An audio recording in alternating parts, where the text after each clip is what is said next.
เราก็จะเข้ารายการเลยนะครับนะครับครั้งที่แล้วเนี่ยเราก็ศึกษาในทีฆนิกายศีลขันธวรรคใน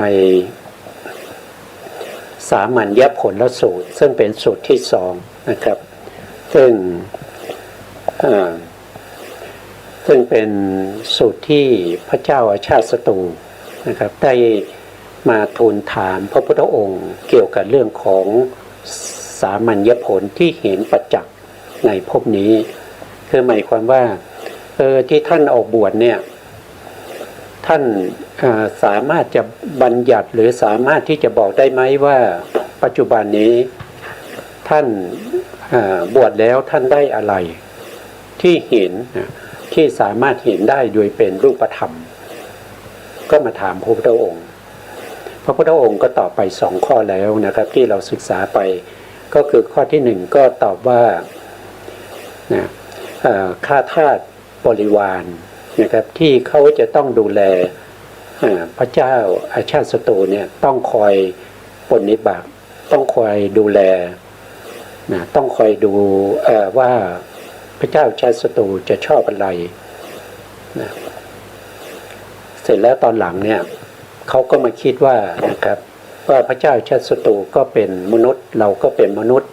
แต่พระเจ้าชาติศัตรูเนี่ยท่านมีบุญท่านทำบุญมาก่อนเพราะฉะนั้นเราก็อยากจะได้มีบุญเหมือนท่านนะครับก็เลยลาออกจากการเป็นทาสคือไม่ใช่ลาออกครับหนีไปเลยนะครับหนีไปเลยหนีไปแล้วก็ไปบวชนะครับไปบวชเป็นพระนะครับแล้วก็ปฏิบัติดีปฏิบัติชอบนะครับตอนหลังเนี่ยอมาตย์เนี่ยก็ไปพบเห็นก็ไปรายงานพระเจ้าชาติศัตรูว่าข้าทาสบริวารของท่านเนี่ยตอนนี้ได้ไปบวชเป็นพระแล้วเขาเป็นผู้ปฏิบัติดีเขาปฏิบัติชอบจะให้กระหม่อมทำยังไงพระเจ้าชาติศัตรูก็บอกว่าเขาบวชก็ดีแล้วนะครับไม่สมควรที่เราจะไปให้เขากลับมาเป็นทาสเพราะพระพุทธองค์ก็ถามต่อไปว่าถ้าอย่างนั้นเนี่ยถ้าพระองค์ได้พบกับเขาเนี่ยพระองค์จะทำยังไงพระเจ้าชาติศัตรูก็บอกว่าถ้ากระหม่อมได้พบกับอดีตที่เคยเป็นทาสของกระหม่อมแต่ตอนนี้เป็นพระแล้วเนี่ยกระหม่อมก็ต้องยกมือไหว้แล้วก็ลุกลับถวายอาหารถวายเครื่องรักษาชีวิตทั้งหลายนะครับเช่นจีวรสังฆติบาตรอะไรพวกนี้พระพุทธองค์ก็ตรัสว่าอันนี้แหละเป็นสามัญญผล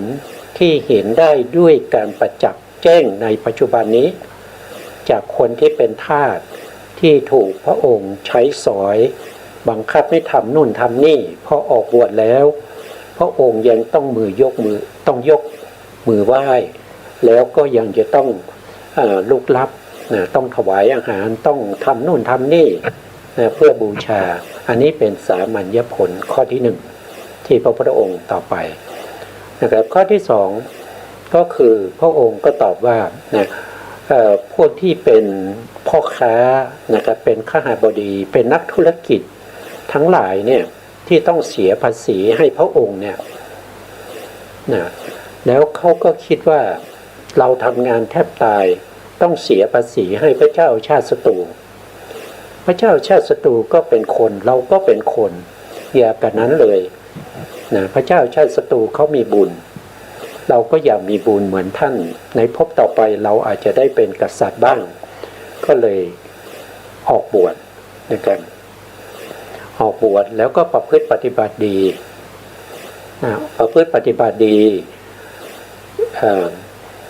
ทหารหรืออมาตย์ก็ไปพบนะครับไปพบแล้วก็บอกว่านะครับมารายงานพระเจ้าชาติศัตรูว่าบุคคลที่เขาเสียภาษีให้พระเจ้าชาติศัตรูเนี่ยเสียภาษีให้พระองค์เป็นประจำนะตอนนี้เขาไปบวชแล้วเขาไม่ได้เสียภาษีให้พระองค์แล้วนะ เขาประพฤติปฏิบัติดีเขาตั้งหน้าตั้งตาในการประพฤติปฏิบัติเป็นพระที่มีคุณธรรมมีความรู้สูงเนี่ย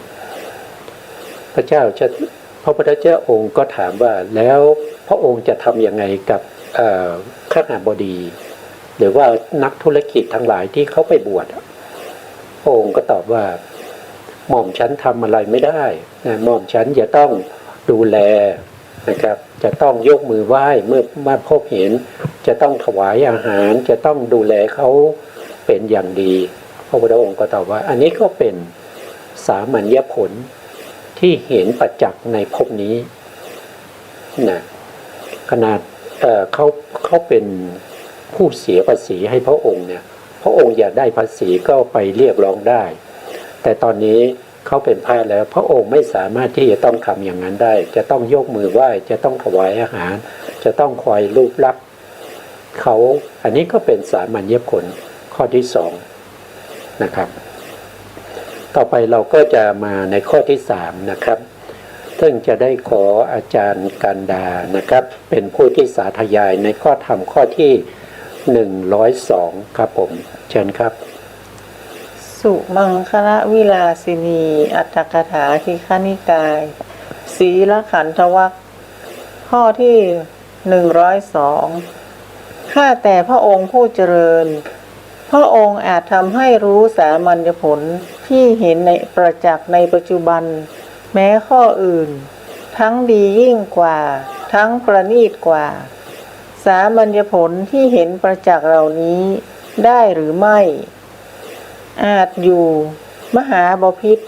ถ้าอย่างนั้นมหาบพิตรจงคอยสดับจงตั้งพระทัยให้ดีตถาคตจักแสดงครั้นพระเจ้าแผ่นดินมคธพระนามว่าอาชาติศัตรูเวเทหิบุตรทูลสนองพระพุทธพจน์แล้วพระผู้มีพระภาคเจ้าได้ตรัสพระพุทธพจน์นี้ว่ามหาบพิตรพระตถาคตเสด็จอุบัติในโลกนี้เป็นพระอรหันต์ตรัสรู้เองโดยชอบถึงพร้อมด้วยวิชาและจรณะเสด็จไปดีแล้วทรงรู้โลกเป็นสารถีฝึกบุรุษที่ควรฝึกไม่มีผู้อื่นยิ่งกว่าเป็นศาสดาของเทวดาและมนุษย์ทั้งหลายเป็นผู้เบิกบานแล้วเป็นผู้จำแนกพระธรรมพระตถาคตพระองค์นั้นทรงทำโลกนี้พร้อมทั้งเทวโลกมารโลกพรหมโลกให้แจ้งด้วยชัดพระปัญญาอันยิ่งของพระองค์เองแล้วทรงสอนหมู่สัตว์พร้อมทั้งสมณพราหมณ์เทวดาและมนุษย์ให้รู้ตามทรงแสดงธรรมงามในเบื้องต้นงามในท่ามกลางงามในที่สุดทรงประกาศพรหมจรรย์อันบริสุทธิ์พร้อมทั้งอัตถ์ทั้งพยัญชนะบริบูรณ์สิ้นเชิงคฤหบดีบุตรคฤหบดีหรือผู้เกิดภายหลังในตระกูลใดตระกูลหนึ่งย่อมฟังธรรมนั้นครั้นฟังแล้วได้ศรัทธาในพระตถาคตเมื่อได้ศรัทธาแล้วย่อมเห็นตระหนักว่าอาจารย์ครับขณาวาสคับแคบเอาแค่นี้ก่อนไหมครับเอาตรงที่ศรัทธาในพระตถาคตนะครับเอาไว้แค่นี้ก่อนนะครับเดี๋ยวจะขออธิบายข้างบนเล็กน้อยนะอาจารย์นะเชิญเลยค่ะครับครับตรงนี้เนี่ยเป็นคำที่พระพุทธองค์ตรัสกับพระเจ้าชาติศัตรูแต่ถ้าเราปกติแล้วถ้าเราสวดมนต์เย็นมนต์เช้าเนี่ยเราจะรู้ว่าตรงนี้เนี่ยเป็นเราสวดทำวัดอยู่ทุกวันนะครับแต่ส่วนมากแล้วก็สวดไปอย่างนั้นนะครับก็ยังไม่เข้าใจความหมายนะครับผู้ที่เข้าใจความหมายก็มีมากนะครับแต่ที่ยังไม่เข้าใจก็มีนะเพราะฉะนั้นเราก็จะมาอธิบายตรงนี้ก่อนที่อาจารย์กันดาจะได้สาธยายต่อไปนะครับพระองค์เป็นพระอรหันต์นะครับเป็นพระอรหันต์เนี่ยก็คือหมายถึงว่า เป็นผู้ที่ไกลจากกิเลสนะครับไกลจากกิเลสกิเลสมีถ้าว่าโดยย่อๆก็เนี่ยมีอยู่3อย่างใช่ไหมครับมีหนึ่งก็คือเขาเรียกว่าอนุสัยกิเลสที่นอนเนื่องอยู่ในขันธสันดานอันนี้คือข้อที่1มีอยู่7อย่างนะอนุสัยกิเลสมี7อย่างส่วนรายละเอียด7อย่างนี้เราคงจะเคยพูดไปแล้วนะครับอันที่2ก็คือกิเลสที่นอนเนื่องอยู่ในขันธสันดานเนี่ยเรียกว่าอนุสัยเนี่ยแต่ถ้ามีอารมณ์ที่ทำให้อนุสัยเนี่ยตื่นขึ้นมาเนี่ยที่ขุ่นอยู่ในใจของเรานะครับจากที่นอนเนื่องเราไม่สามารถรู้ได้นะเราเดินไปเดินมาเรานั่งสมาธิอะไรเราไม่สามารถเห็นอนุสัยกิเลสได้เลยแต่เมื่อเรากระทบกับอารมณ์ใดอารมณ์หนึ่งก็จะทำให้อนุสัยกิเลสนั้นขุ่นเข้ามาอยู่ในใจเมื่อเข้ามาอยู่ในใจเนี่ยก็จะสามารถที่จะรู้ได้นะครับสามารถที่จะรู้ได้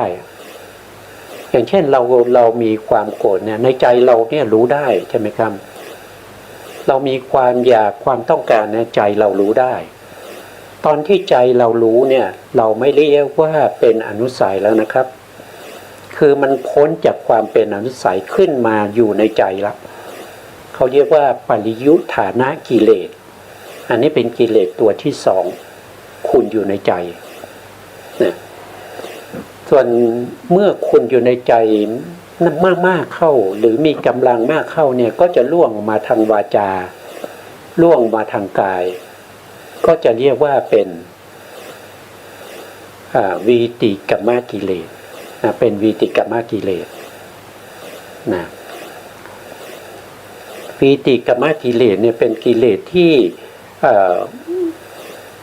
ล่วงออกมาแล้วนะครับล่วงมาทางไหนล่วงออกมาทางวาจานะครับทางวาจาหรือทางใจนี่ก็เป็นกิเลสตัวที่3อาจารย์ครับจำได้ไหมว่ากิเลสมีอยู่3ตัวนะครับก็จะมี1ก็คืออนุสัยกิเลสนะครับอนุสัยกิเลสตัวที่2ก็คือปริยุทธานะกิเลสตัวที่3ก็คือวีติกัมมกิเลสนะครับอันนี้ก็ถ้าจะอธิบายทั้งหมดเนี่ยก็คงจะไม่ได้สาธยายนะครับเพราะฉะนั้นก็ขออาจารย์สาธยายต่อนะครับสาธยายต่อนะครับเชิญเลยครับอาจารย์ครับครั้นฟังแล้วได้ศรัทธาในพระตถาคตเมื่อได้ศรัทธาแล้วย่อมเห็นตระหนักว่าฆราวาสคับแคบเป็นทางมาแห่งทุลีบรรพชาเป็นทางปลอดโปร่งการที่บุคคลผู้ครองเรือนจะประพฤติพรหมจรรย์ให้บริบูรณ์บริสุทธิ์โดยส่วนเดียวดุจสังขัดไม่ใช่ทำได้ง่ายจากกันนั้นเลยเราพึงปรงผมและหนวดนุ่งห่มผ้ากาสาวพัสออกบวชเป็นบรรพชิตสมัยต่อมาเขาละกองโภคทรัพย์น้อยใหญ่และเครือญาติน้อยใหญ่ปรงผมและหนวดนุ่งห่มผ้ากาสาวพัสออกบวชเป็นบรรพชิตเมื่อบวชแล้วสำรวมระวังในพระปาติโมกข์ถึงพร้อมด้วยบัญญาติและโคจรมีปกติเห็นภัยในโทษเพียงเล็กน้อยสมทานศึกษาอยู่ในสิกขาบททั้งหลายประกอบด้วยกายกรรมวจีกรรมที่เป็นกุศลมีอาชีพบริสุทธิ์ถึงพร้อมด้วยศีลคุ้มครองทวารในอินทรีย์ทั้งหลายประกอบด้วยสติสัมปชัญญะเป็นผู้สันโดษขอบคุณครับครับตรงนี้ก็มีข้อความที่น่าสนใจน่าสนใจเนี่ยทั้งหมดเลยนะครับพูดไปเนี่ยก็คือน่าสนใจทั้งหมดแต่ว่าเราเอาเฉพาะประเด็นก็แล้วกันนะครับคือตอนแรกเนี่ยพระพุทธองค์ได้พูดถึงเรื่องของคุณธรรมของพระสัมมาสัมพุทธเจ้านะครับ ก็มีตั้งแต่ที่เราสวดมนต์กันนะครับไกลจากกิเลสนะครับเป็นผู้หักเสียซึ่งซี่กรรมแห่งสังสารวัฏอะไรพวกนี้นะครับอันนี้เป็นคุณธรรมของพระสัมมาสัมพุทธเจ้าคุณธรรมของพระสัมมาสัมพุทธเจ้าเนี่ยพระองค์ไม่ได้อู้อวดนะพระองค์ไม่ได้อู้อวดว่าข้าพระเจ้าเป็นพระพุทธเจ้ามีคุณธรรมอย่างนี้เป็นบุคคลที่เป็นเลิศเป็นครูของเทวดาและมนุษย์ทั้งหลา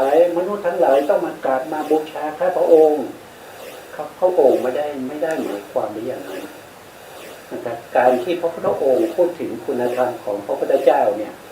ก็คือหมายถึงพระพุทธเจ้าทุกพระองค์นะตั้งแต่ในอดีตมาจนถึงโคตมะเนี่ยทั้งหมดเนี่ยต้องมีคุณธรรมอย่างนี้เพื่ออะไรล่ะก็เพื่อให้ผู้ฟังเนี่ยเกิดศรัทธาเกิดความเข้าใจตามความเป็นจริงว่า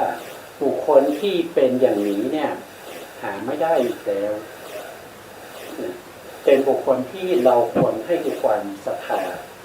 เช่นถ้ายกตัวอย่างนะครับก็เหมือนกับเราเดินทางไปที่ใดสักแห่งนะครับแล้วก็เข้าไปในสถานที่ที่มีคนมากมายเขาก็บอกว่าวันนี้พระพุทธเจ้าเสด็จมาเพื่อจะมาโปรดประชาชนที่นี่เราก็ไม่รู้ใครเป็นพระพุทธเจ้าคือใครใช่ไหมครับเราไม่รู้เขาก็ต้องบอกว่าพระพุทธเจ้าคือผู้ที่ไกลจากกิเลสคืออะไรเราก็ต้องรู้ว่ากิเลสมี3อย่างมีอนุสัยกิเลสมีปริยุทธานะกิเลสแล้วก็วิติกมกิเลสเป็นผู้ที่ไกลจากกิเลสพร้อมด้วยวาสนาคืออะไรเราก็ไม่รู้ท่านก็จะต้องอธิบายให้เราฟังวาสนาก็คือความเคยชินอัธยาศัยอุปนิสัยใช่ไหมที่สะสมมาตั้งแต่ในทางนันตชาติจนทำให้เราเนี่ยมีความเคยชินมีความประพฤติเป็นอย่างนั้นอันนั้นคือบางท่านจะเรียกว่าเป็นสันดานเคยชินจนเป็นอย่างนี้เป็นสันดานแต่ในพระพุทธศาสนาเราไม่เรียกว่าสันดานเราเรียกว่าวาสนาถ้าวาสนาคือความเคยชินที่ทำมานานจนชำนาญพระองค์ทรงละวาสนาเหล่านั้นได้มีใครล่ะที่จะละวาสนาเหล่านั้นได้มีใครล่ะที่จะหมดสิ้นจากกิเลสมันไม่มีฟังแค่นี้เราก็เกิดศรัทธาแล้วเรายกมือไหว้เรากราบเราบูชาคนอย่างนี้ถึงจะเรียกว่าเราไม่เสียชาติเกิดถ้าเราไปบูชาคนที่เราก็ไม่รู้จักเป็นปุถุชนเหมือนกับเราแต่ถูกเขาหลอกเนี่ยเราจะเสียใจนะเราจะมีความรู้สึกว่าเราไม่น่าเลยนะครับ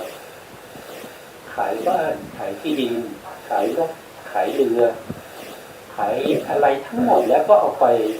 ถวายแก่ท่านตอนนี้ท่านลาสิกขาไปแล้วอันนี้นะครับคือปุถุชนกับพระอริยเจ้าไม่เหมือนกันนะครับเพราะฉะนั้นพระอริยเจ้าก็ยังมีระดับที่แตกต่างกันนะครับพระอริยเจ้าที่เป็นสาวกทั่วไปนะครับเป็น4 คู่8บุรุษของพระสัมมาสัมพุทธเจ้าแล้วก็ยังมีอาสิติมหาสาวกอีกขึ้นไปอีกก็มีอัครสาวกอย่างเงี้ยขึ้นไปอีกก็มีพระปัจเจกพุทธะขึ้นไปอีกถึงจะเป็นพระพุทธเจ้าพระพุทธเจ้านี่สูงที่สุดแล้วไม่มีใครที่จะเสมอพระพุทธเจ้าได้ด้วยคุณธรรมด้วยศีลธรรมด้วยสมาธิคุณนะไม่มีใครเทียบเท่าพระพุทธเจ้าแล้วเพราะฉะนั้นการที่เราได้รู้จักพระพุทธเจ้าเนี่ยด้วยคำสวดมนต์เนี่ยนะครับอะระหังสัมมาสัมพุทโธพระขวาเนี่ยพ พุทธังพระตวันตังอภิวาเทมิมันสุดยอดแล้วมันไม่มีใครจะเหมือนพระพุทธเจ้าแล้วนี่ก็เป็นการสร้างศรัทธาให้เกิดขึ้นให้ตระหนักถึงคุณของผู้ที่มีคุณตระหนักถึงคุณของผู้ที่มีคุณตามความเป็นจริงไม่ใช่ตระหนักถึงคุณของคนที่เป็นปุถุชนเพราะฉะนั้นก็เราก็จะได้ความรู้ความเข้าใจในเรื่องของสามัญญผลสูตรที่พระพุทธองค์ทรงแสดงนะครับ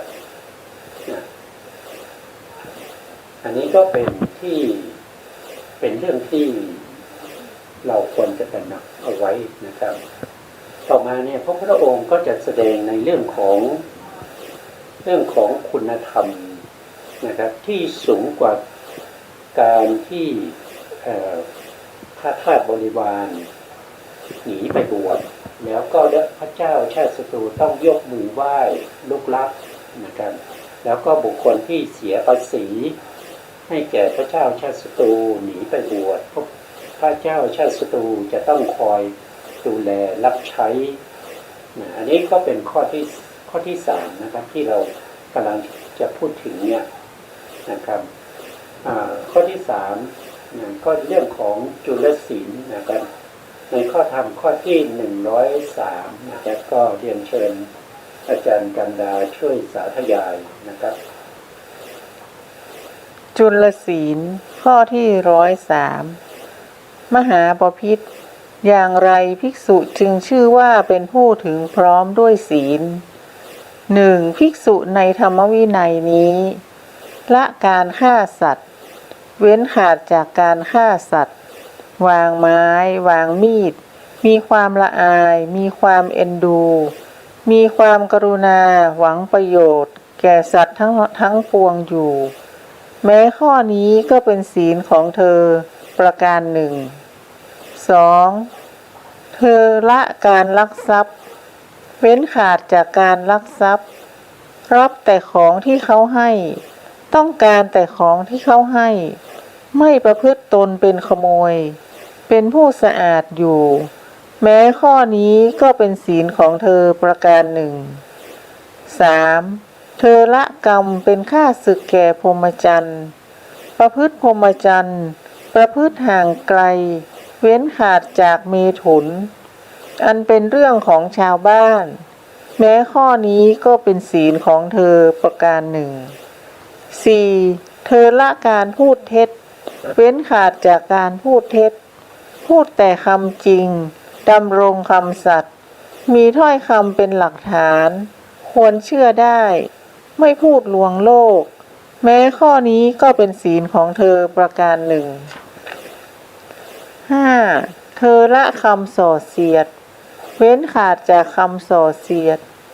ฟังจากข้างนี้แล้วไปบอกข้างโน้นเพื่อให้คนหมู่นี้แตกร้าวกันหรือฟังจากข้างโน้นแล้วไม่มาบอกข้างนี้เพื่อให้คนหมู่โน้นแตกร้าวกันสมานคนที่แตกร้าวกันแล้วบ้าง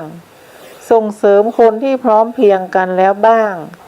ชอบคนพูดผู้พร้อมเพรียงกันยินดีผู้คนพร้อมเพรียงกันเพลิดเพลินผู้คนพร้อมเพรียงกันกล่าวแต่คำที่ทำให้คนพร้อมเพรียงกันแม้ข้อนี้ก็เป็นศีลของเธอประการหนึ่ง 6. เธอละคำหยาบเว้นขาดจากคำหยาบกล่าวแต่คำที่ไม่มีโทษเพราะหูชวนให้รักจับใจเป็นของชาวเมืองคนส่วนมากรักใคร่พอใจแม้ข้อนี้ก็เป็นศีลของเธอประการหนึ่ง 7. เธอละคำเพ้อเจ้อเว้นขาดจากคำเพ้อเจ้อพูดถูกกาละพูดจริงพูดเป็นอัตถะพูดเป็นธรรมพูดเป็นวินัยพูดมีหลักมีที่อ้างมีที่สุดประกอบด้วยประโยชน์ด้วยการอันควรแม้ข้อนี้ก็เป็นศีลของเธอประการหนึ่ง 8. เธอเว้นขาดจากการพรากพืชคาม และภูตคาม 9. เธอฉันหนเดียว เว้นการฉันในราตรี งดเว้นการฉันในเวลาวิกาล 10. เธอเว้นขาดจากการฟ้อนรำขับร้องประโคมดนตรี และการดูการเล่นอันเป็นศึกแก่กุศล 11. เธอเว้นขาดจากการทัดทรง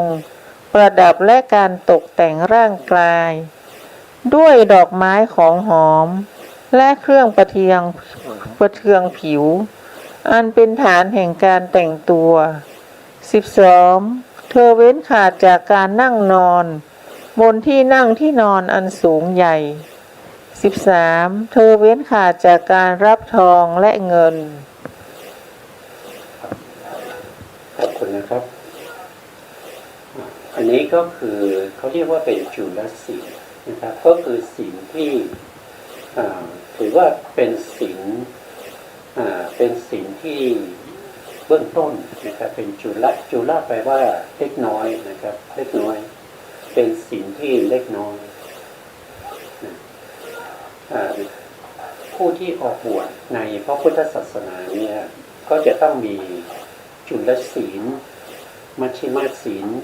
แล้วก็มหาศีลแต่ตรงนี้ท่านยกเอาจุลศีลขึ้นมาแสดงก่อนนะครับว่าผู้ที่บวชในพระศาสนานี้จะต้องเป็นผู้ที่ไม่ฆ่าสัตว์เว้นจากการฆ่าสัตว์นอกจากเว้นจากการฆ่าสัตว์เนี่ยยังจะต้องมีความเมตตากรุณาอินดูสัตว์ด้วยแต่ปกติเนี่ยถ้าว่าถึงสิ่งนี้นะครับอย่างน้อยๆเนี่ยต้องทำด้วยกัน4 อย่างด้วยกันหนึ่งก็คือไม่ฆ่าเอง2ไม่ใช้ให้ผู้อื่นฆ่า3เมื่อเห็นเขาฆ่าเราต้องไม่ยินดีแล้วก็ไม่ยินร้ายนะต้องรู้ว่าอันนั้นเป็นกรรมของเขาไม่ใช่กรรมของเราเรามีกรรมของเราเขามีกรรมของเขาเราไม่ควรจะไปยินดียินร้ายกับเขาเมื่อเขาฆ่าเนี่ยไม่ควรยินดียินร้ายแล้วข้อที่ 4ก็คือไม่กล่าววาจาสรรเสริญการฆ่าสัตว์ไม่กล่าววาจาสรรเสริญการฆ่าสัตว์มันก็จะมีอยู่4 ข้อไม่ว่าอะไรก็ตามเช่นการลักทรัพย์ก็ตามนะครับถ้าลักทรัพย์ก็ตามเช่นเดียวกันแล้วก็จะต้องเว้นจาก4 ข้อเลยนะครับ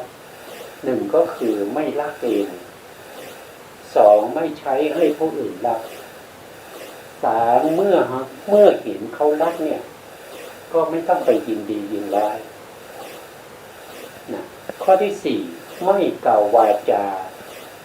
สรรเสริญการลักทรัพย์อย่างนี้นะก็จะเป็นอย่างนี้นะอันนี้ก็เป็นเรื่องของศีลนะครับก็พูดถึงศีลเนี่ยก็จะมีศีล5ในที่นี้นะครับมีศีล5แล้วก็ศีล8บวกไปถึงศีลของสามเณรด้วยสามเณรก็จะมีศีลข้อที่ไม่ลักเงินและลักทองถ้าศีล5นี้ทุกคนรู้อยู่แล้วนะครับไม่ฆ่าสัตว์ไม่ลักทรัพย์ไม่ประพฤติผิดในการไม่กล่าวคำมุสานะครับก็คือคำไม่กล่าวคำอะไรมุสาก็คือผู้ปดนะครับก็อาจารย์ก็เสริมได้เลยนะครับเพราะว่าเราออกรายการร่วมกันนะครับไม่พูดปดแล้วก็ไม่ดื่มสุรา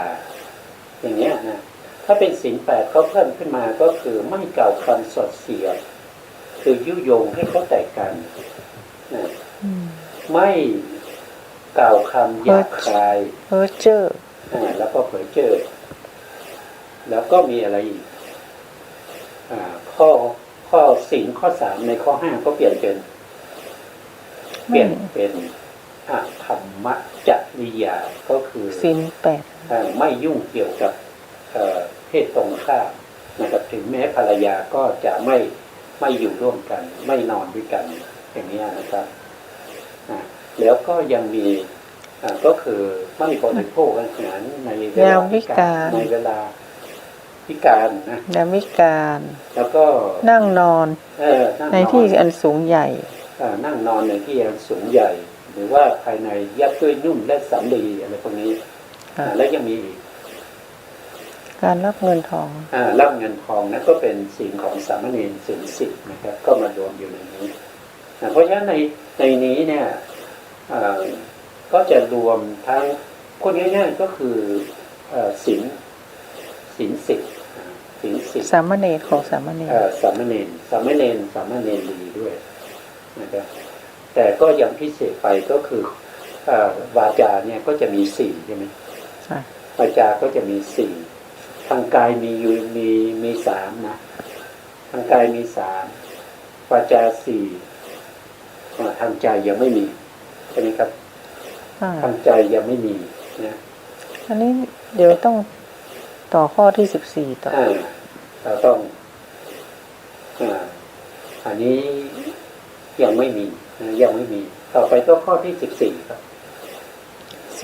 14เธอเว้นขาดจากการรับธัญญาหารดิบ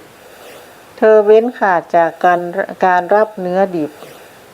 16เธอเว้นขาดจากการรับสตรีและกุมารี17เธอเว้นขาดจากการรับทาสีและทาส18เธอเว้นขาดจากการรับแพะและแกะ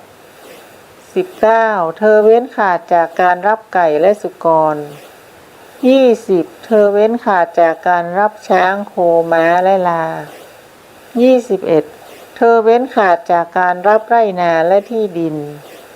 22เธอเว้นขาดจากการประกอบทูตกรรมและการรับใช้23เธอเว้นขาดจากการซื้อการขาย24เธอเว้นขาดจากการโกงด้วยตาช่างการโกงด้วยของปลอมและการโกงด้วยเครื่องตวงวัด25เธอเว้นขาดจากการรับสินบนการล่อลวงและการตลบตะแลง26เธอเว้นขาดจากการตัดการฆ่าการจองจำการตีชิงการปล้นและกันโชคแม้ข้อนี้ก็เป็นศีลของเธอประการหนึ่งจบจุลศีลอันนี้ก็คือเป็นศีลของผู้ที่เข้ามาบวชในพระพุทธศาสนานะครับอันนี้เป็นศีลเบื้องต้นเรียกว่าจุลแปลว่าเล็กน้อยนะเล็กน้อยเป็นศีลของเป็นศีลเบื้องต้นนะครับของผู้ที่จะบวชนะครับก็มีถึง26ข้อด้วยกันนะครับ26ข้อด้วยกันแต่จริงๆแล้วที่ถ้าเราศึกษาในปฏิสัมภิทามัคเนี่ยศีลมีมากมายนะครับศีลมีมากมายมีเป็นหลายร้อยบทนะครับตามรายการพระไตรปิฎกเรากำลังศึกษาอยู่นะครับแต่เป็นในที่นี้อันนี้พระพุทธองค์ทรงตรัสแก่พระเจ้าอาชาติศัตรูนะครับพอเข้าใจพระเจ้าอาชาติศัตรูเนี่ยท่านเป็นผู้ที่มีปัญญานะครับเป็นผู้มีปัญญาถ้าท่านไม่ได้ทำปิตุฆาตเนี่ยท่านจะได้ดวงตาเห็นธรรมนะครับจะได้เป็นโสดาบันตั้งแต่พระพุทธองค์แสดงในเรื่องของสามัญญผลข้อที่1ข้อที่2ท่านก็สามารถที่จะได้ดวงตาเห็นธรรมแล้วนะครับแต่ท่านไปทำปิตุฆาตก่อนนะครับเพราะฉะนั้นปิตุฆาตนี้เป็นกรรมที่หนักเป็นกรรมที่หนักเอามาอะไรมากั้นไม่ให้ได้ฌานไม่ให้ได้มรรคไม่ให้ได้ผลได้นิพพานไม่ให้ได้แม้กระทั่งเทวสมบัติไม่สามารถไปเกิดเป็นเทวดาได้ด้วยจุดมุ่งหมายของผู้ที่ทำปิตุฆาตเนี่ยภพที่2นะครับตายแล้วต้องไปเกิดในนรกแน่นอนอันนี้เป็นนิยตะเขาเรียกว่าเป็นปัญจนันตริยกรรม นะครับเป็นนิยตานะเป็นกรรมที่แน่นอนนะนิยตานี่แปลว่าแน่นอนนะครับแน่นอนนะตอนนี้พระเจ้าชาติศัตรูท่านก็เสวยความทุกข์อยู่ในนรกนะครับอยู่ในนรกขุมไหนก็คือท่านบอกว่าเป็นนรกกระทะทองแดงนะครับคือพอตายจากความเป็นพระเจ้าชาติศัตรูเนี่ยท่านก็ไปตกกระทะทองแดงเป็นหม้อต้มน้ำนะครับตกลงไปเนี่ยแล้วก็จะจมลงไปนะครับถึงก้นกระทะเนี่ยใช้เวลาทั้งนั้นเลยเวลาโลกมนุษย์เราเนี่ยใช้เวลาถึง36,000 ปีนะครับกว่าจะไปถึงก้นกระทะแล้วก็จากนั้นก็จะขึ้นมาอีกกว่าจะถึงผิวน้ำร้อนเนี่ยก็ใช้เวลาอีก36,000 ปีก็จะทุกข์ทรมานอยู่อย่างนั้นนะครับจนกว่าจะหมดกรรมแต่จริงๆเนี่ยถ้าพระเจ้าชาติศัตรูเนี่ยไม่เปลี่ยนความคิดนะครับไม่เปลี่ยนความคิดยังมีความคิดเช่นเดียวกับอาจารย์ของท่านอาจารย์ของท่านคือใคร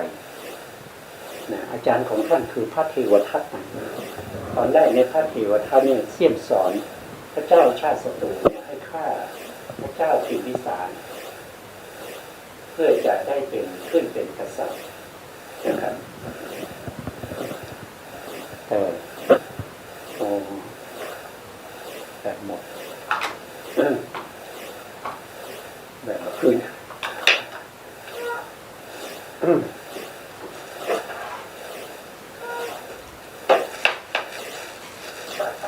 พูดไปก่อนพูดไปก่อนต่อไปก็จะขอกล่าวถึงมัชฌิมศีลนะคะ ภิกษุเว้นขาดจากการพืชคามและภูตคาม เช่นอย่างที่สมณพราหมณ์ผู้เจริญบางจำพวก ฉันโภชนะที่เขาให้ด้วยศรัทธาแล้ว ยังประกอบการภาคพืชคามและภูตคามเห็นปานนี้ คือพืชเกิดแต่เง่าพืชเกิดแต่ลำต้นพืชเกิดแต่ผลพืชเกิดแต่ยอดพืชเกิดแต่เมล็ดเป็นที่พบหน้าแม้ข้อนี้ก็เป็นศีลของเธอประการหนึ่งภิกษุเว้นขาดจากการบริโภคของที่ทำการสะสมไว้อย่างเช่นที่สมณพราหมณ์ผู้เจริญบางจำพวกที่ฉันโภชนะที่เขาให้ด้วยศรัทธาแล้วยังประกอบการบริโภคของที่ทำการสะสมไว้เห็นปานนี้คือสะสมข้าวสะสมน้ำสะสมผ้าสะสมยานสะสมที่นอนสะสมของหอมสะสมอามิตรแม้ข้อนี้ก็เป็นศีลของเธอประการหนึ่งข้อที่106ภิกษุเว้นขาดจากการดูการเล่นอันเป็นข้าศึกแก่กุศลอย่างเช่นที่สมณพราหมณ์ผู้เจริญบางจำพวกฉันโภชนะที่เขาให้ด้วยศรัทธาแล้วยังขวนขวายการดูการเล่นอันเป็นข้าศึกแก่กุศลเห็นปานนี้คือการฟ้อนรำการขับร้องการประโคมมหรสพมีการเต้นรำเป็นต้นการเล่านิยายการเล่นปรบมือการเล่นปลุกผีการเล่นตีกลองฉากบ้านเมืองที่สวยงามการเล่นของคนจันทานการเล่นไม้สูงการเล่นหน้าศพชนช้างชนม้าชนกระบือชนโคชนแพะชนแกะชนไก่รบนกกระทารำกระบี่กระบองชกมวยปล้ำการรบการตรวจพลการจัดกระบวนทัพกองทัพแม้ข้อนี้ก็เป็นศีลของเธอประการหนึ่งข้อที่107ภิกษุเว้นขาดจากการขวนขวายเล่นการพนันอันเป็นที่ตั้งแห่งความประมาทเช่นอย่างสมณพราหมณ์ผู้เจริญบางจำพวกฉันโภชนะที่เขาให้ด้วยศรัทธาแล้วยังขวนขวายเล่นการพนัน อันเป็นที่ตั้งแห่งความประมาทเห็นปานนี้ คือเล่นหมากรุกแถวละ8 ตา แถวละ10 ตา เล่นหมากเก็บ เล่นดวดเล่นหมากไหวเล่นโยนบ่วง เล่นไม้หึงเล่นกำทายเล่นสกา เล่นเป่าใบไม้เล่นไถน้อยเล่นหกเขมรเล่นกังหัน เล่นตวงทรายเล่นรถน้อยเล่นธนูน้อยเล่นเขียนทายกันเล่นทายใจ เล่นเรียนคนพิการ แม้ข้อนี้ก็เป็นศีลของเธอประการหนึ่ง ครับขอบคุณมากครับก็ขออภัยท่านผู้ฟังนะครับ เพราะว่าระบบเสียงไม่ค่อยดีวันนี้นะครับไม่เข้าใจว่าเกิดจากอะไรนะเพราะว่าเสียงบางครั้งก็เสียงดังนะครับบางครั้งก็เสียง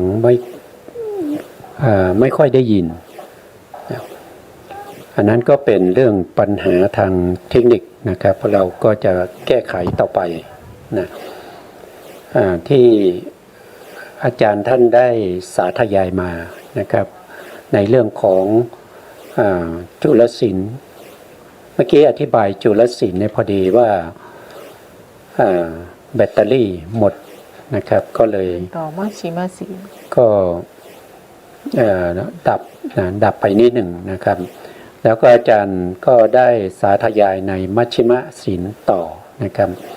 มัชฌิมศีลก็เป็นศีลระดับกลางนะครับเป็นศีลระดับกลางศีลระดับกลางนี้ก็จะละเอียดกว่านะครับจะละเอียดกว่าศีลจุลศีลนะซึ่งเราก็จะเห็นได้ว่ามัชฌิมศีลเนี่ยท่านเริ่มต้นที่เรื่องของการภาคของขิวนะครับก็คือเช่นตัดต้นไม้นะครับไดหญ้าหรือถอนหญ้าหรือว่าขุดดินอะไรพวกนี้ไม่ได้นะครับถ้าเป็นพระภิกษุในพระพุทธศาสนาเนี่ยถ้าใครไปทำอย่างนั้นเนี่ยพระพุทธองค์ก็จะปรับอาบัตินะครับก็จะต้องมีการทำให้บริสุทธิ์นะครับเมื่อทำไปแล้วเนี่ยอาจารย์อย่างใช้ให้คนอื่นทำล่ะคะอย่างใช้ให้คนอื่นทำล่ะคะถ้าสมมติว่าเราเป็นพระเนี่ยเราจะใช้คนอื่นเนี่ยเราไม่ควรจะใช้ว่าขอเนนขออุบาสกอุบาสิกาตัดต้นไม้ให้ทีไม่ควรพูดอย่างนั้นนะครับควรพูดว่าเนนต้นไม้ต้นนั้นเนนพิจารณาหน่อยนะครับพิจารณาให้ความเหมาะสมแก่ต้นนั้นหน่อยสามเณรเขาก็จะเข้าใจนะครับคนที่อยู่วัดเนี่ยเขาก็จะเข้าใจว่าหมายความว่าอย่างไรนะครับก็ไม่ใช่ว่าสามเณรตัดต้นไม้นะสามเณรไปถอนหญ้าอย่างเงี้ยไหมเพราะข้อนี้รู้สึกบ่อยเนาะเพราะว่าต้นไม้ในวัดบางทีก็รกก็เป็นปัญหาก็เลยเรียนถามอาจารย์ครับอันนี้ก็มีบ่อยๆครับแต่ว่าส่วนมากเนี่ยเขาบางท่านเนี่ยท่านไม่รู้นะท่านไม่รู้แต่ยังไงก็ตามนะไม่ควรนะถ้าเราบวชมาแล้วเนี่ยเราก็ควรจะรักษาศีลนะครับแต่ทั้งหมดทั้งมวลนี้ก็ขึ้นอยู่กับแต่ละท่านนะครับเพราะว่ากรรมเนี่ยมันเป็นของใครของมันนะครับท่านสมมติว่าเราจริงๆแล้วตัดต้นไม้เนี่ยมันก็ไม่ใช่ปาราชิกนะคือไม่ใช่กรรมหนักนะครับแล้วก็ไม่ใช่อาบัติที่หนักนะปงอาบัติก็หายได้นะครับปงอาบัติก็ปงอาบัติกับพระภิกษุด้วยกันอย่างเงี้ยก็หายนะครับก็คือต้องบอกกล่าวว่าข้าพเจ้าพลาดไปแล้วไปตัดต้นไม้นะครับต่อไปข้าพเจ้าจะระมัดระวังนะครับจะไม่ให้เกิดเหตุการณ์อย่างนี้ขึ้นอีกนะศีลก็จะบริสุทธิ์อาจารย์อยากขอถามอีกข้อหนึ่งอย่างต้นไม้นี่มีคนถามมาว่าต้นไม้นี่มีชีวิตหรือมีวิญญาณมีอะไรไหม ครับ ถ้าถามก็ต้องต้องพูดใหม่นะเพราะว่าทางบ้านเขาจะไม่ได้ยินนะครับต้นไม้หรือใบไม้อะไรพวกนี้เนี่ยในทางพระพุทธศาสนาเนี่ยเราถือว่าไม่มีชีวิตนะครับ ไม่มีชีวิต เพราะว่าต้นไม้เนี่ยไม่ได้เกิดจากกรรมพระพุทธศาสนาพูดถึงเรื่องของกรรมเพราะฉะนั้นสิ่งที่เกิดจากกรรมก็เป็นสิ่งที่มีชีวิตนะเพราะว่าชีวิตตัดรูปเนี่ยเกิดจากกรรมนะแต่ต้นไม้ไม่มีชีวิตตัดรูปนะครับไม่ได้เกิดจากกรรมเพราะฉะนั้นท่านก็ถือว่าต้นไม้เนี่ยมันไม่ถือว่า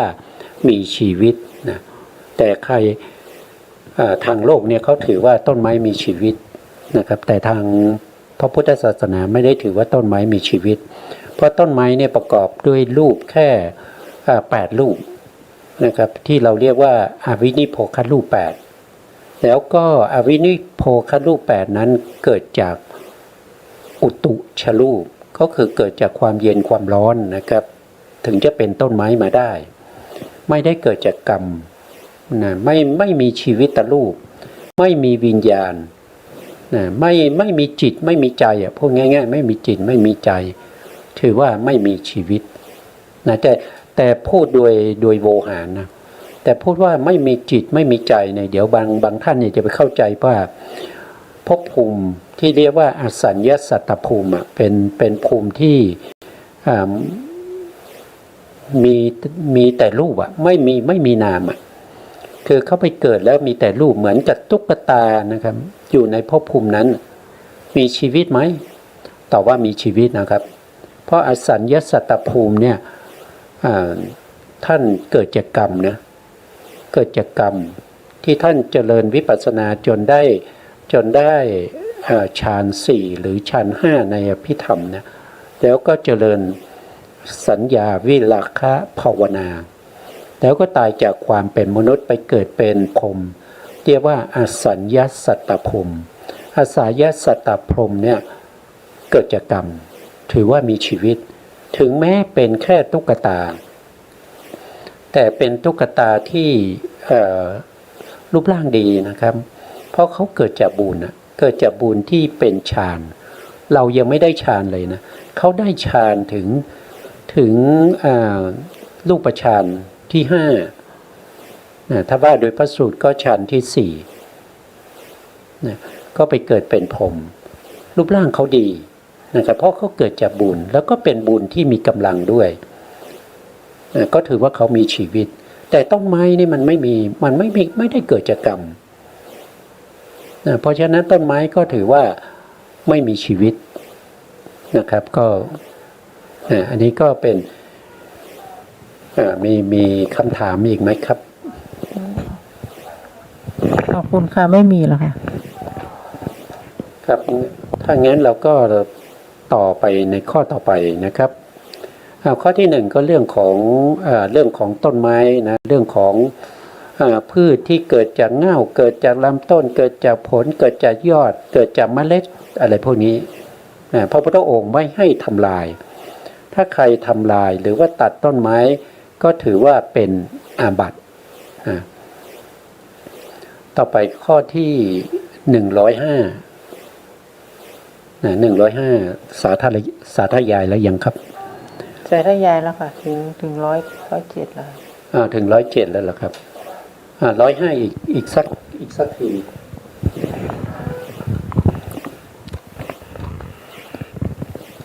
ภิกษุเว้นขาดจากการบริโภคของที่ทำการสะสมไว้อย่างเช่นที่สมณพราหมณ์ผู้เจริญบางจำพวกฉันโภชนะที่เขาให้ด้วยศรัทธาแล้วยังประกอบการบริโภคของที่ทำการสะสมไว้เห็นปานนี้คือสะสมข้าวสะสมน้ำสะสมผ้าสะสมยานสะสมที่นอนสะสมของหอมสะสมอามิตรแม้ข้อนี้ก็เป็นศีลของเธอประการหนึ่งครับข้อนี้เราก็ดูแลปกติแล้วเนี่ยถ้าชาวบ้านเราเนี่ยนะครับ ก็ไม่มีอะไรไม่มีอะไร แต่ถ้าเป็นพระภิกษุแล้วเนี่ย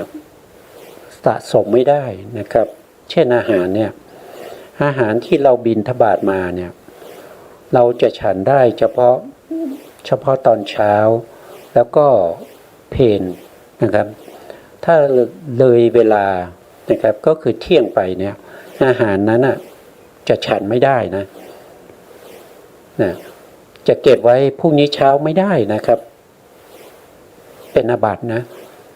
อันนี้ก็เป็นศีลของพระภิกษุก็เห็นถ้าเห็นอย่างนี้นะก็เห็นถ้าเราพิจารณาอย่างนี้เราก็จะเห็นได้ว่าพระภิกษุเนี่ยท่านอยู่ด้วยความมากน้อยสันโดษนะครับท่านจะไม่เก็บสะสมมากน้อยสันโดษวิเวกปราลบความเพียรไม่คุกคีพวกนี้เป็นสิ่งที่ทำให้กิเลสเกิดพระพุทธองค์ก็ทรงห้ามไว้แล้วก็บัญญัติไว้อันนี้ก็ไม่ควรที่จะสะสมข้อต่อไปครับข้อที่106นะคะภิกษุเว้นขาดจากการดูการเล่นอันเป็นข้าศึกแก่กุศลเช่นอย่างที่สมณพราหมณ์ผู้เจริญบางจำพวกฉันโภชนะที่เขาให้ด้วยศรัทธาแล้วยังขวนขวายดูการเล่นอันเป็นข้าศึกแก่กุศลเห็นปานนี้คือการฟ้อนรำการขับร้องการประโคมมหรสพมีการรำเป็นต้นการเล่านิยายการเล่นปรบมือการเล่นปลุกผีการเล่นตีกลองฉากบ้านเมืองที่สวยงามการเล่นของคนจันทานการเล่นไม้สูงการเล่นหน้าศกชนช้างชนม้าชนกระบือชนโคชนแพะชนแกะชนไก่รบนกกระทารำกระบี่กระบองชกมวยปล้ำการรบการตรวจพลการจัดกระบวนทัพกองทัพแม้ข้อนี้ก็เป็นศีลของเธอประการหนึ่งครับวันนี้เวลาเราหมดลงแล้วนะครับเพราะฉะนั้นเราก็จะต้องคืนเวลาให้ทางสถานีสุดท้ายนี้ขอกราบขอบพระคุณพระครูสมุทรวิสุวัฒน์วรกิจโจผู้อำนวยการสถานีวิทยุเพื่อการศึกษาพระพุทธศาสนาและวัฒนธรรม FM 104.5 เมกะเฮิรตซ์วัดฝายหินจังหวัดเชียงใหม่กราบขอบพระคุณพระครูปริยัติยานุศาสตร์ขอบคุณท่านผู้การธนเตชะและขอบคุณท่านผู้ฟังและผู้ชมทุกท่านที่ติดตามในรายการศึกษาพระสัทธรรมเพื่อการพ้นทุกข์พบกันใหม่ในโอกาสต่อไปครับวันนี้ลาไปก่อนครับสวัสดีครับ